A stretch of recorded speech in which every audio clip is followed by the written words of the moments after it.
Hey everybody, welcome back to Labs Comic Fan. I'm Steve, and today we're talking Thor, God of Thunder, The God Butcher, Part 2, Issues 3 and 4.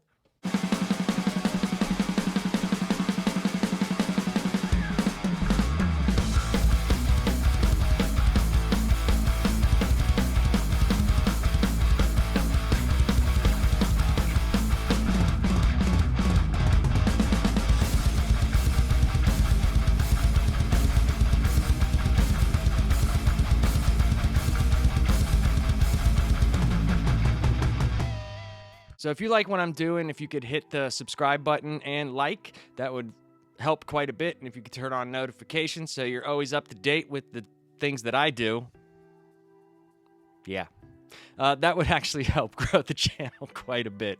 I really appreciate you guys. And I want to welcome the new subscribers. We're growing small, but, I appreciate every single one of you. I really do. I love doing this show, and I'm going to continue to do it. And I hope you guys give me some feedback and tell me what you like and what you don't like, and we'll go from there. So yeah, Thor, God of Thunder, the God Butcher, man. This story is crazy. So last we left off, there's 3 Thors that we're following in this story.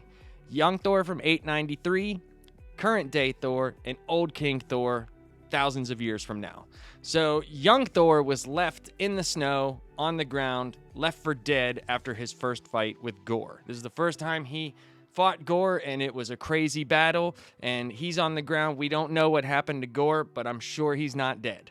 Current day Thor is on his way to Omnipotent City, and if you're having trouble figuring out which timeline is which, when you see Thor and he has the axe, that's 893 young Thor. When you see current day Thor, he has Mjolnir. And when you see old King Thor, he looks like old Odin, and you know it's old King Thor. And old King Thor was left. We finally got to see how Asgard was overrun by the Black Berserkers. So it looks like Gorr has been winning for thousands of years. And it just doesn't look good. He looks like he is the only god left in Asgard. And he goes trying to go out on his shield, man. He's done. He's done taking it. He's making one final stand, and he just goes on and fights these tons of berserkers. So, let's get into Thor, God of Thunder, the God Butcher, issues 3 and 4. Thor, God of Thunder, the God Butcher, Chapter 3, Hall of the Lost. Thor goes to Omnipotent City, a place where the gods sign treaties, are married, and tried for crimes. This is also where they have their parliament.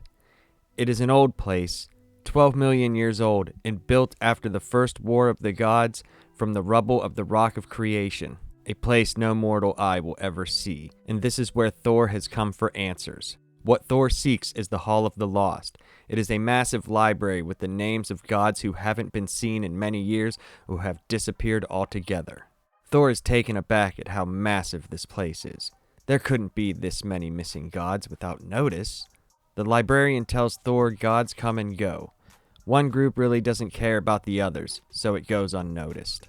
Thor thinks these gods were murdered and wants to see the parliament to warn them, but the librarian tells him the waiting list is 200 years long at this point. Thor looks at the vast amount of books and scrolls and can't believe they were all murdered by one man. But there's only one way to find out. He starts with the Oaken King and the Sequoia Queen in the Garden Eternal. They've been missing for 2,000 years. He finds them nailed to a tree in their beloved forest, but that's not all he finds. The fairies of Wendigore and the 9 guardians of Hornworld, dead just the same. The coral immortals of Cataract, the walkers of the Outer Void, the last of the lava colossi. The list goes on and on, all dead. He finds god after god. Some piles so high he can see them from space. Every name in every book and scroll from the Hall of the Lost produces the same result. Gods left in carnage and eyeless dog attacks, but no God Butcher. There's no pattern to it. Gorr has just crisscrossed the universe for 2,000 years, killing anything immortal. What does this say about the gods of the universe that no one cared? What does this say about Thor?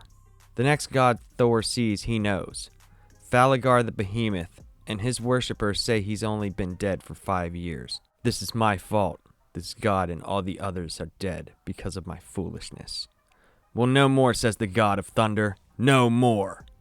Thor's on his way to Omnipotent City so he can find answers as to where all these gods have gone. And when he gets there, he meets a librarian who's kind of rude. He's kind of a jerk. You know, he's like that old curmudgeon-y, like superintendent that's like, oh, no, you young whippersnappers, you wouldn't know this, you know, like that type of stereotype. But when Thor gets there and he asks about the missing gods, or give me, you know, a list of gods that have been missing for the past 2,000 years, it's like a whole library. He's like, this? Holy crap. There's so many. And he wants to know why or how this many gods have gone unnoticed. And the librarian tells him one group doesn't really pay attention to the other. So this could literally happen without anybody giving a shit. Thor thinks that Gorr has killed all of these gods, and he wants Parliament to convene. And the librarian tells him, look, man, you can take a number, but it's about a 200-year waiting list at this point in time. So, you know, and you're not going to wait here. He's old and hates everybody. So Thor picks a book and he starts on his journey, and everywhere he goes, it's the same thing. Dead god, black berserker, which he calls watchdogs, and he fights them off, goes to the next one, goes to the next one, it's all the same. Gorr has left a trail. It's very random, though. It seems as if he's just been crisscrossing the universe for 2,000 years, killing gods. Anything immortal, he just kills. One of the gods Thor goes to see is named Falagar, and he knows him. It's this big, giant god. It's huge. And his worshiper said he's only been dead 5 years. And Thor's he takes it really hard. He's like, this is my fault. This is my own arrogance, not paying attention to anything. He's like, he makes a vow. He's like, no more. This is not going to happen anymore. No more gods are going to die. So we cut to 893 Thor, and he's just waking up from his battle with Gorr in the sky. And he's been out for 7 days. The first thing he asks his men is, did I kill the God Butcher? And they say no. So he gets up and he's like, get me my axe, get me some meat, and get me some mead. I'm going Gorr hunting. While Thor's out Gorr hunting, he runs across this body and it's mangled, dude. There's an arm missing, there's a leg missing, but the person's still alive. And he's actually the Siberian god of the hunt named Hinton. And he asks Thor, are you Thor, the Asgardian? And Thor says yes. And he tells him that the Black Butcher is waiting for you in a cave along the coast. You'll be able to find it. Just follow the screams of death. And he tells Thor, you know, you're very arrogant and very wrong for coming out here alone. And that's going to play a big part in how Thor handles things in the current day and how he feels and regrets things as old King Thor. So Hinton has one last request of Thor and asks him to put him out of his misery, and Thor obliges. And, you know, we cut the present day Thor, and that must have had an impact on him because he's asked help from an old friend. The two Avengers stop at a cave, and Tony wants to know what's up with this cave. There doesn't seem to be anything going on in there. It's quiet. Thor, are you sure this is the right cave? Thor is quite sure, as he can never forget what happened to him here 1,000 years ago. But he's never told anyone. When he was here in his youth, he did it alone out of arrogance, and he's not about to make that same mistake.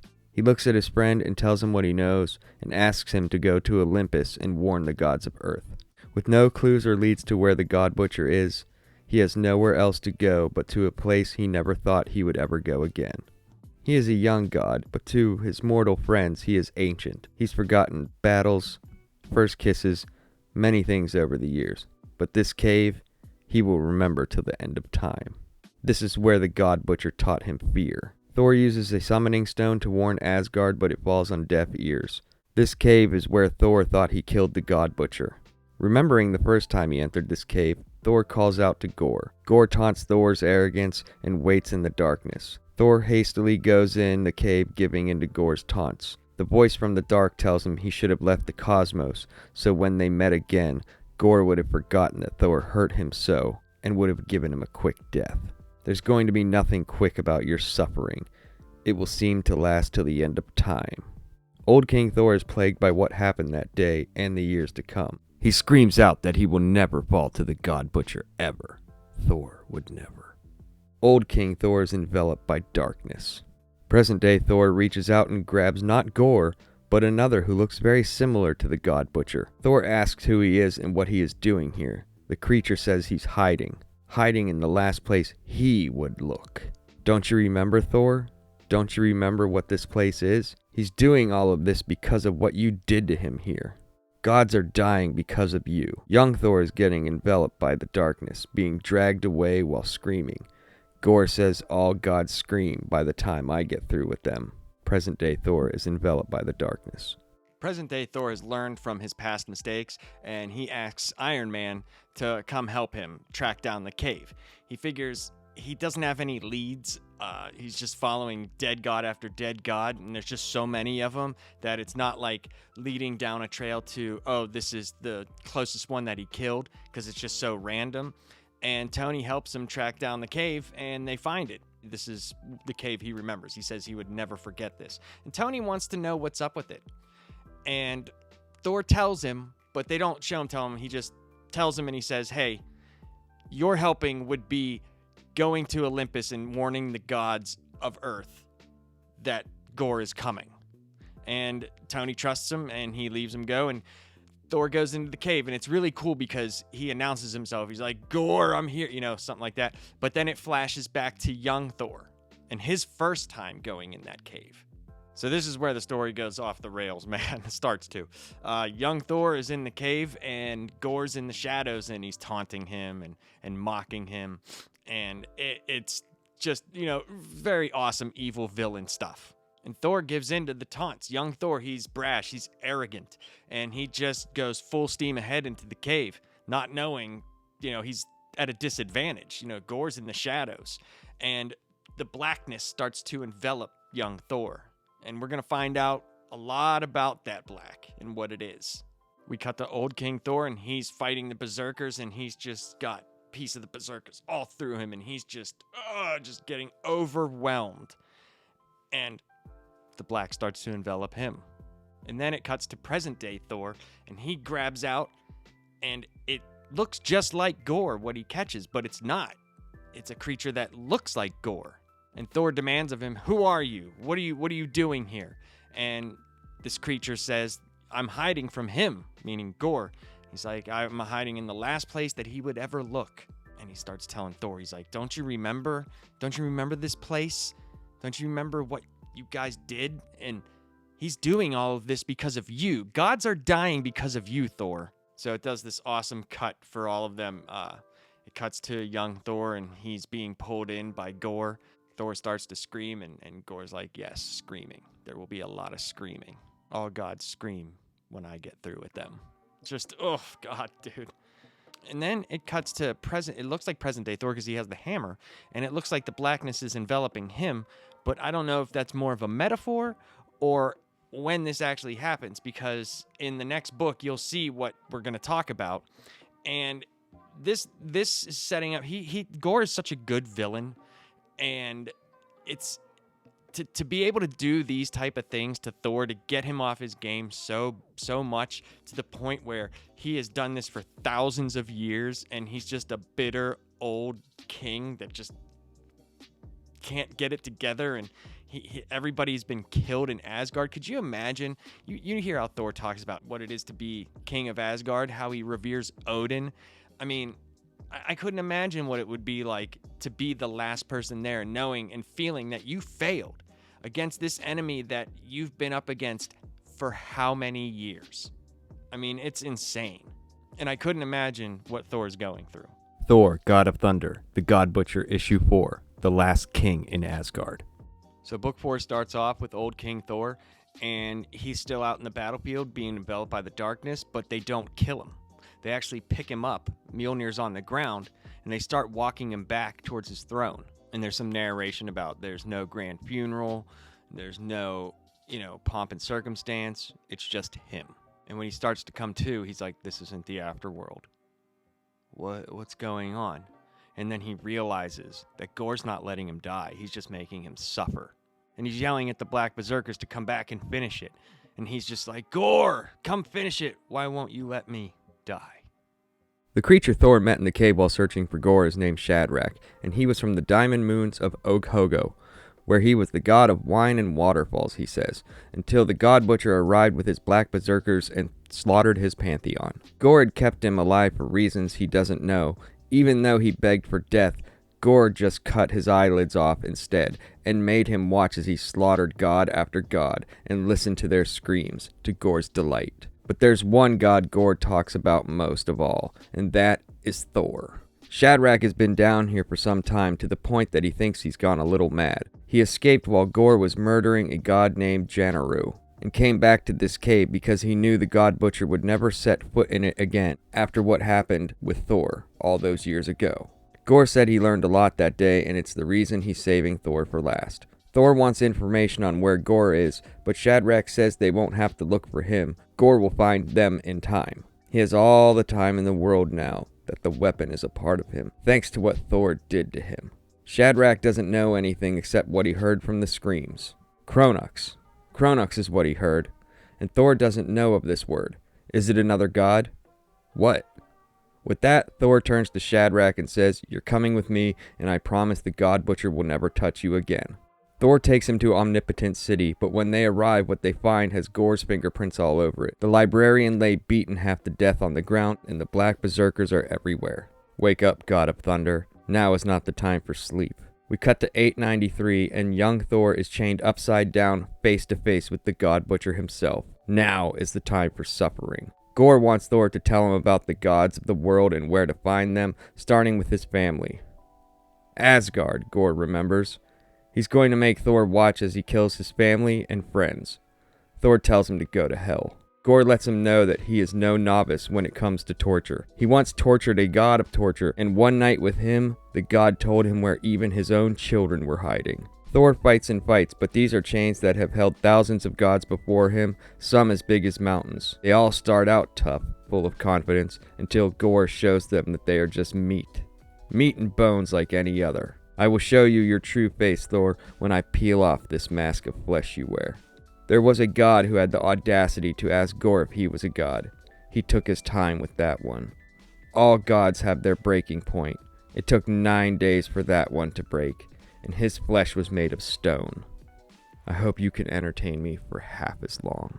We find out that the creature that Thor caught in Gorr's cave is named Shadrach, and he tells him that he's the god of wine and waterfalls. That's until Gorr came to his planet and destroyed his pantheon and left him alive. And he doesn't understand why. He's begged for death for many years, and Gorr just cut off his eyelids and makes him watch as he skins and mutilates other gods. And Shadrach's gone a little bit mad being in there. He escaped while Gorr was murdering this god named Janaru. And it was kind of ironic because Janaru is the god of friendship, and it's like he could have just used a friend. Maybe that's all Gorr needs is a friend. Shadrach says like really weird stuff about like how gods are beautiful creatures, and he's seen them on the inside, like their actual insides, and how Thor's gonna see his friends from the inside and things like that. Just weird stuff, and he's totally psycho. And Thor wants to know information on Gorr, like where is he? And Shadrach doesn't know, but the only thing that stood out to him through all of these screams and death and all this stuff was Kronux. And Thor doesn't know that word. He's like, is that another god? Is it a place? What is it? And it's kind of foreshadowing because Shadrach's like, oh no. When he says Kronux, he's like, oh, I should not have said that. We won't talk about that now. So does Shadrach know more than he's leading on, or is he just totally crazy? Or is he acting crazy because he's just terrified of Gorr?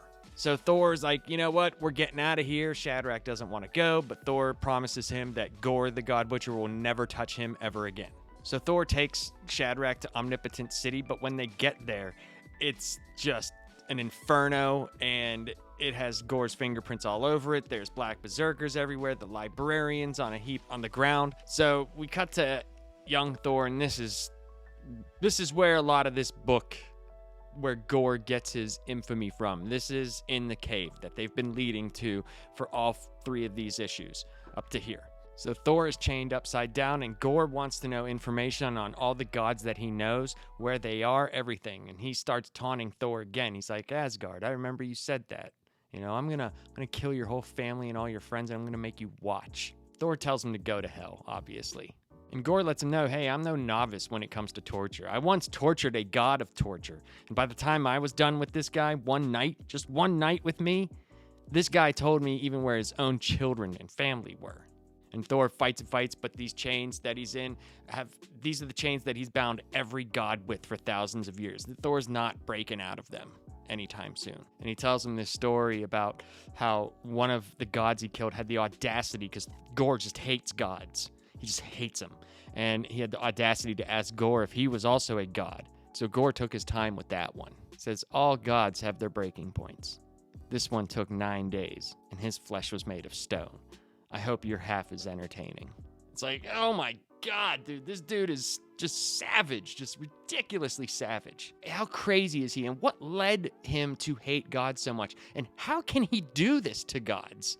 Like, how does he have this power? And what is it? We cut back to present day Thor, and they're in Omnipotent City, and they're fighting. He's fighting the Berserkers. And he asks the librarian about Kronux, and the librarian tells him it's not a god, it's a city, it's a secret city. And the only scroll with any information on it is in there, and it's burning. Thor runs over to save the book, and the Black Berserkers are attacking, and they attack Shadrach, and he just freaks out. And he's like, I will never go back to Gorr, and he just freaks out on him. It's pretty awesome. We cut to old Thor, and he's crawling. He's just so beaten and ravaged, and he's crawling back to the Berserkers. And it's kind of funny because you see a couple of the Berserkers trying to lift Mjolnir. It's like that scene in the Age of Ultron where everybody's trying to lift Mjolnir and can't. So he calls Mjolnir back to him with all the last of his strength. He just comes up and boom, just nails. A big bolt of energy surrounds him and takes out a bunch of the Berserkers. The librarian and Shadrach watch the blaze, the librarian cursing his enchantments for not working. He asks Shadrach if he happens to be the god of sprinkles. Shadrach says he's the god of songs and somersaults. Thor appears from the blaze and says the book burned up in his hands, but he was able to read enough.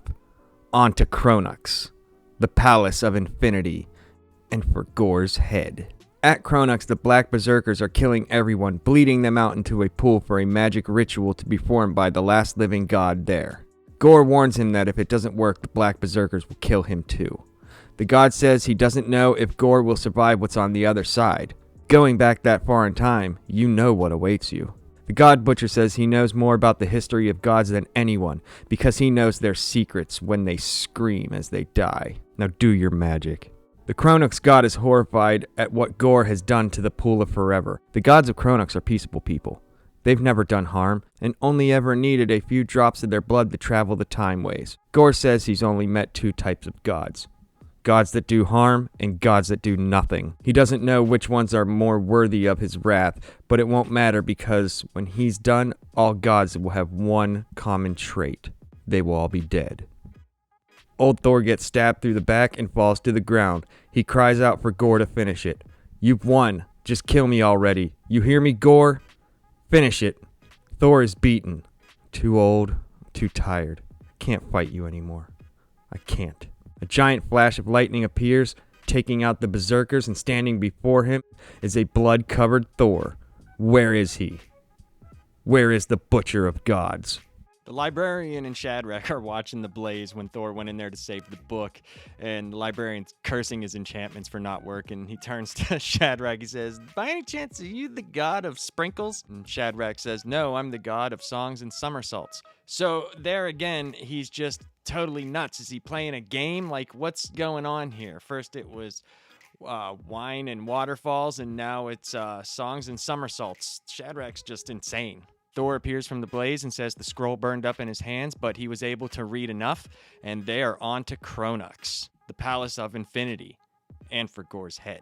So when we finally see Kronux, we see the Black Berserkers just killing all of these people, but we find out they're gods, and they're bleeding all of them into this big pool, and it's for a magic ritual. So this ritual is supposed to be performed by one of the gods that live there, and he's the last one, and Gorr tells him, like, if this doesn't work, my Black Berserkers are going to rip you to shreds. And the god tells him, Gorr, I don't know if you're going to survive what's on the other side. And this is where we find out what this Kronux place is and why they're hidden and what these gods do. And he says, going that far back in time, you know what awaits you on the other side. And Gorr tells him, I know more about the history of gods than anyone, because he knows their secrets when they scream as they die. I mean, that's just, it's like, oh my goodness. Gorr is just, he's amazing. Like this, you just want to hate him so bad. You're just like, good Lord, I hate you. So after he says, you know, I know their secrets as they die, he says, now do your magic.